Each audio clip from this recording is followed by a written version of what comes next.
তোকে 4-5 দিন ঘরে দেখা পাচ্ছি না, মা ফোন করছে আর বলিস না রে ভাই, জীবনটা না বিয়ের পর থেকে এখানে তেজ পাতার থেকেও খারাপ হয়ে গেছে। আরে ঘরে গিয়ে করবোটা কি বল ভাই, একটা মানুষ ঘরে যায় কি জন্য?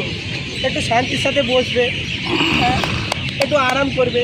ভেবেছিলাম বিয়ের পরে জীবনটা ভালোভাবে কাটবে, বিয়ের পরে একটু বউ একটু হয়তো মাথা টিপবে, পা টিপবে, সকাল হবে চা নিয়ে সামনে দাঁড়িয়ে থাকবে।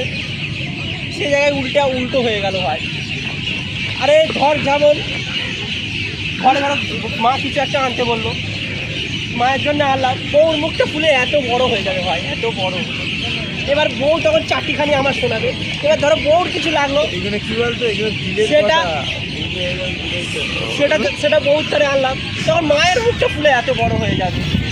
ঠিক আছে, এবার আমরা যাবো কোথায় বল ভাই? হ্যাঁ, আর ভালো লাগছে না রে ভাই, ভালো লাগছে না। জীবনের সব থেকে বড় ভুল যদি হয় সেটা হলো বিয়ে ভাই। ভুল করে বিয়ে করবি না, সব করবি। বেঁচে গেছিস ভাই, বেঁচে গেছিস, বিয়ের কথা মাথায় মানিস না রে ভাই। না তুই বসতে পারবি ঠিক করে? আরে ভাই, তারপরে ধরো একটা জিনিস কিছু আনতে বললো, হয়তো ভুলে গেলাম কাজের চাপে, ঠিক আছে, তখন বলবে ওই দেখ, ওটা যদি বউ বলতো ওই কাজটা ঠিক হয়ে যেত। হ্যাঁ, আরে মানুষ তো, কোনো কম্পিউটার তো নয় আমরা, বল। হ্যাঁ, ভুল হতেই পারে।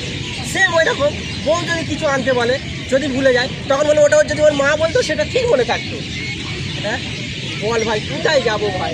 তুই যদি 10টা জিনিস এনে দিস এদের কাছে, সেটা নামাবে না। একটা যদি কিছু আনতে ভুলে যাস, সেটা নিয়ে তোর এখন পুরো সারা দিনটা তোর মাথা খাবে। সপ্তাহে আমরা একটা দিন ছুটি পাই ভাই, একটা দিন শান্তির সাথে একটা দিনও বাড়ি থাকতে পারি না। এ কিছু বলছে, ও কিছু বলছে। আরে একটা মানুষ কোন দিকে যাবে? জীবনটা